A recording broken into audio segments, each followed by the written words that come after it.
Hello, and welcome to another episode of Daily Music History. I'm Abraham. And I'm Wes, and today is... November 15th. That's right. And we're going to cover one topic today, but it's a very important topic. And what do you think that topic is? The Beatles Rubber Soul. How'd you know that? Yes, today is the, 1965 to now. 55 years ago. On today's date, 55 years ago, George Martin finished mixing the album Rubber Soul. Now, mixing, do you know what mixing is? No. Alright, so when you have a band, like the Beatles, per se, they go into the studio, and so you've got drums, a guitar, another guitar, and a bass. And then you've got vocals, right? That's the minimum of what they've got.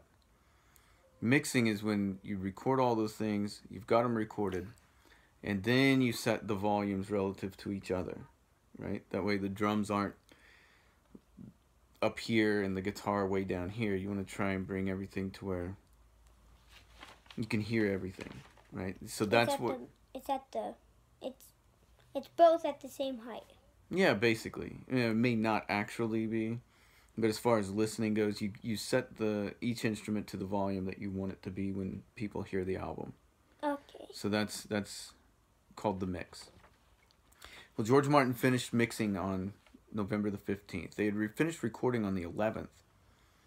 And this particular album, more than any other, I think is significant for the Beatles because it marks a distinct difference, and I think most people tend to agree with this, between the early Beatles albums, which are pop songs, and there are a bunch of songs that are not necessarily interchangeable but could belong on a whole bunch of different albums. But then you've got Rubber Soul, which the people who are working there and some of the music critics and stuff say this is an album where everything was basically written as one cohesive idea. That it serves as an album, as an art form itself, which is something that previously had not been, I'm not sure if it hadn't been thought of, but it hadn't been accomplished. So if you go back and you look at someone like Chuck Berry never recorded a single album.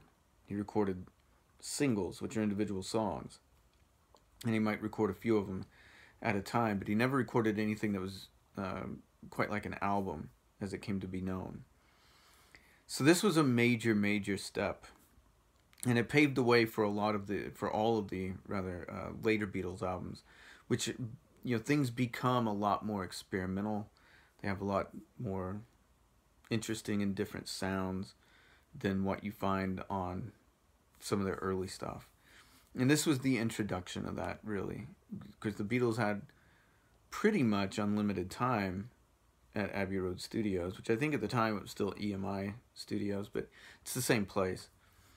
And so they were able to go in and take a little bit of time that a lot of bands didn't have in order to do some of the experimentation. To me, when I first heard this, the thing that really stood out to me, there are some obvious things that stand out. Like there's a piano that sounds like a harpsichord, and there's a fuzz bass, which is an interesting sound. But the thing that always stood out to me is that each song has a interesting percussion. Now, not the drums themselves, but they've got tambourines going, or they got wood blocks going, or something like that. Some other rhythmic entity that really adds to each of the songs. Let me see. Yeah, for the album itself, the Beatles spent 113 hours in the studio working, and 17 hours were spent mixing it, including 3 hours, or 2.5 or 3 hours, on November the 15th. Wow. Yeah, it's a bit of time, isn't it? Yeah. Let me see. Yeah, so some of the more interesting sounds that the Beatles were able to develop since they were, when they were in the studio. I mentioned the piano that sounds like a harpsichord, which is on the song "In My Life," which is one of the all-time classic Beatles songs. And what George Martin, he was the one who was doing the recording.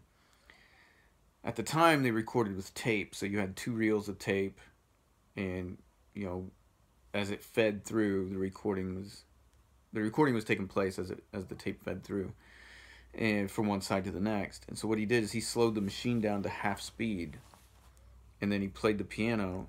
And so when he sped it up to normal speed, it made the piano sound weird. It sounds a bit like a harpsichord. Then the song "Nowhere Man," which is to me another classic. It's my favorite song on the album. There's a really trebly, bright sounding guitar on it that does the leads.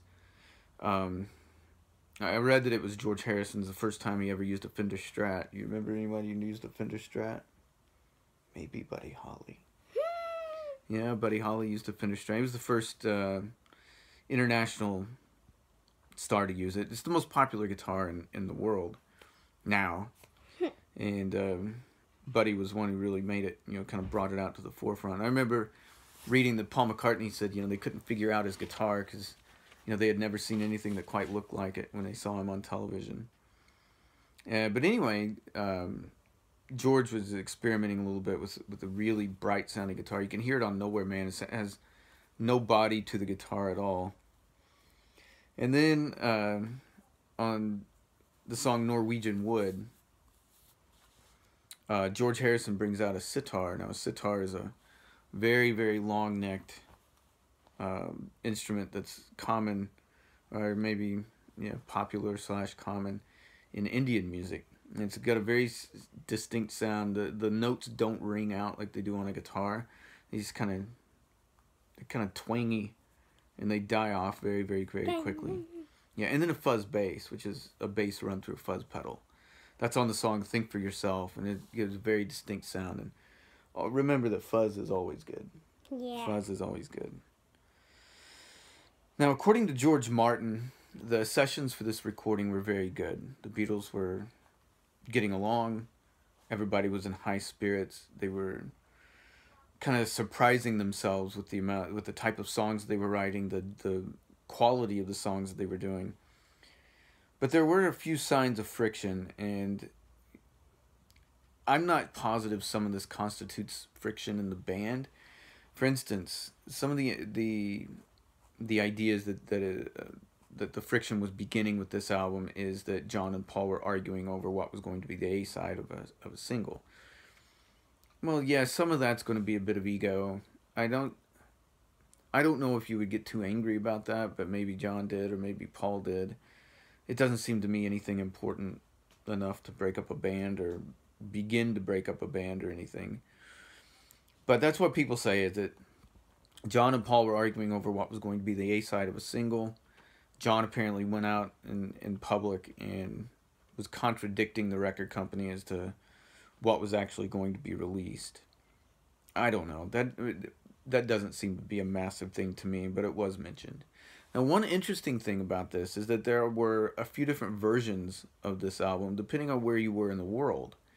And I think the biggest difference comes between the UK version and the North American version. So the UK version, as far as I know, that's pretty much what you buy these days. So if you buy a copy of it, you buy the UK version. But back when it was released here in North America, 4 of the songs, Drive My Car, Nowhere Man, What Goes On, and If I Needed Someone, were removed. And 2 songs that were traditionally on the Help album were put on there, I've Just Seen a Face and It's Only Love. Now that seems a bit odd to me, but it said, it changes the way the album sounds, especially when you look at Nowhere Man. Nowhere Man, Drive My Car. I mean, these are, well, Drive My Car at least. These were kind of rocking songs. Nowhere Man's got that trebly guitar on it, which kind of introduces a different tone. When you take some of those, and If I Needed Someone, What Goes On, those are all both rather kind of upbeat songs in the sense of they're definitely rock songs, let me put it that way. So you take those songs off and you replace them with I've Just Seen a Face and It's Only Love. I mean, those are very soft, more acoustic based. Then the album itself becomes a whole lot more acoustic based rather than rock based.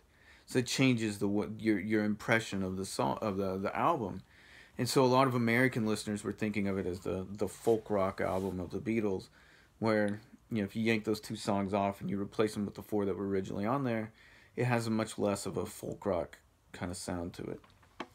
Now, to me, one of the major lasting impressions of Rubber Soul comes from its influence on the Beatles' peers.